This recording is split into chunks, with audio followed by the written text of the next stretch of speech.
નમસ્કાર મિત્રો, આજે આપણે વાત કરીશું 20મા હપ્તાની જે પીએમ કિસાન 20મો હપ્તો જમા જે 20મો હપ્તો જે છે તેમાં 100% તારીખ આવી ગઈ છે। તો 20મા હપ્તાની તારીખ 100% આવી ગઈ છે।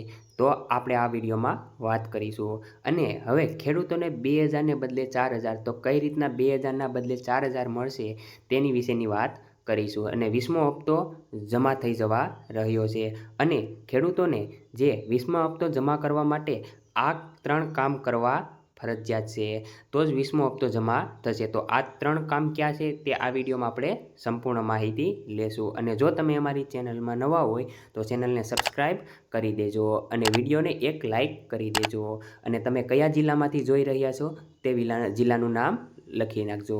તો વિડીયો ચાલુ કરીએ। વાત કરીએ તો પહેલી વાત કરીએ તો 3 કામ ક્યાં છે એમાં પહેલી વાત કરીએ તો ફાર્મર રજિસ્ટ્રી અથવા ખેડૂત નોંધણી ફરજિયાત છે। ખેડૂતોને ફાર્મર રજિસ્ટ્રી અથવા ખેડૂત નોંધણી ફરજિયાત કરવી જરૂરી છે તો જ 20મો હપ્તો મળશે। મિત્રો, સરકાર દ્વારા પણ દરેક ખેડૂતોનું ફાર્મર રજિસ્ટ્રી થાય છે અને ખેડૂતોને 20મો હપ્તો હપ્તો મળી રહે તે માટે સરકાર દ્વારા એક ઝુંબેશ ચલાવવામાં આવી રહી છે જે 1 મે 2025થી લઈને 31 મે 2025 સુધી ચલાવવાની છે। જે ખેડૂતોને ફાર્મર રજિસ્ટ્રી અથવા ખેડૂત નોંધણી બાકી છે તે દરેક ખેડૂતોને 31 મે 2025 સુધીની નોંધણી કરાવવા વિનંતી કરવામાં આવી છે। જે ખેડૂતોને ફાર્મર રજિસ્ટ્રી જે છે તેની છેલ્લી તારીખ 31 મે 2025 સુધીમાં નોંધણી કરાવવી ફરજિયાત છે અને જેથી આવનારા 20મો હપ્તો તમારા ખાતામાં જમા થઈ જાય। ફાર્મર રજિસ્ટ્રી કરાવી નાખો એટલે આગામી જે 20મો હપ્તો છે તેમાં જમા બેંકમાં થઈ જાય। આગળ વાત કરીએ વાત કરીએ ત્યાં બીજા કામની વાત કરીએ તો તેમાં વાત કરીએ KYC નહીં હોય તો હપ્તો નહીં મળે। ખેડૂતોને KYC કરાવવું ફરજિયાત છે। જો તમે હજી સુધી KYC નથી કરાવ્યું તો તમારો આગામી હપ્તો રોકાઈ શકે છે। જો KYC તમે હજી સુધી નથી કર્યું તો તમારો 20મો હપ્તો રોકાઈ જાય છે। પીએમ કિસાન યોજના હેઠળ નોંધાયેલા દરેક ખેડૂતો માટે KYC કરાવવું ફરજિયાત છે। આ માટે તમે OTP દ્વારા ઓનલાઈન પ્રક્રિયા પૂર્ણ કરી શકો છો અથવા તમે નજીકના CSC સેન્ટર પર જઈને બાયોમેટ્રિક KYC કરાવી શકો છો। તમે નજીકના જે છે કોઈ સેન્ટર છે અથવા CSC સેન્ટર છે, તાલુકા પંચાયત છે, મામલતદાર જઈને તમે KYC કરાવી શકો છો। ઓનલાઈન માટે ફક્ત વેબસાઇટની મુલાકાત લો, KYC વિકલ્પ પસંદ કરો, આધાર કાર્ડ નંબર અને રજિસ્ટર્ડ મોબાઈલ નંબર દાખલ કરો અને OTP પ્રાપ્ત કર્યા પછી સબમિટ કરી દો।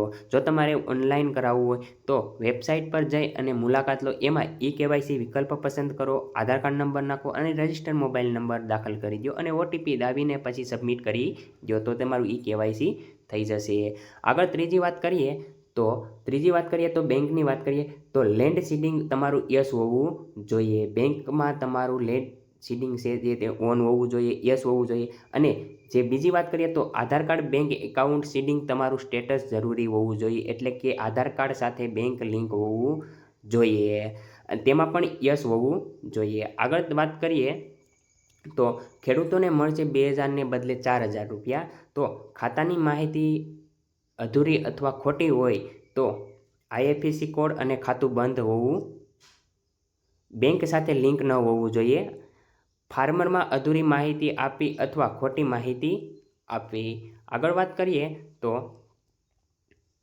20મો હપ્તો ક્યારે આવશે? મિત્રો, પીએમ કિસાન યોજનાનો 19મો હપ્તો 24 ફેબ્રુઆરી 2025ના રોજ ખેડૂતોના ખાતામાં આવ્યો હતો। જે 19મો હપ્તો જે છે તે ખેડૂતોના 24 ફેબ્રુઆરી 2025ના રોજ ખેડૂતોના ખાતામાં આવ્યો હતો અને 20મો હપ્તો જે જૂન 2025માં ખેડૂતોના ખાતામાં આપવામાં આવશે કારણ કે દર 4 મહિને 2000નો હપ્તો ટ્રાન્સફર કરવામાં આવે છે। જે ખેડૂતોના ખાતામાં જે છે દર 4 મહિને જે 2000ના હપ્તા નાખવામાં આવે છે તેમ ટોટલ 6000 રૂપિયા વર્ષમાં નાખવામાં આવે છે ખેડૂતના ખાતામાં। તે હવે 20મો હપ્તો જૂન મહિના 2025માં આવવાની શક્યતા છે અને જો મિત્રો તમને વિડીયો પસંદ આવ્યો હોય તો ચેનલને સબસ્ક્રાઈબ કરી દેજો। જય હિન્દ, જય ભારત।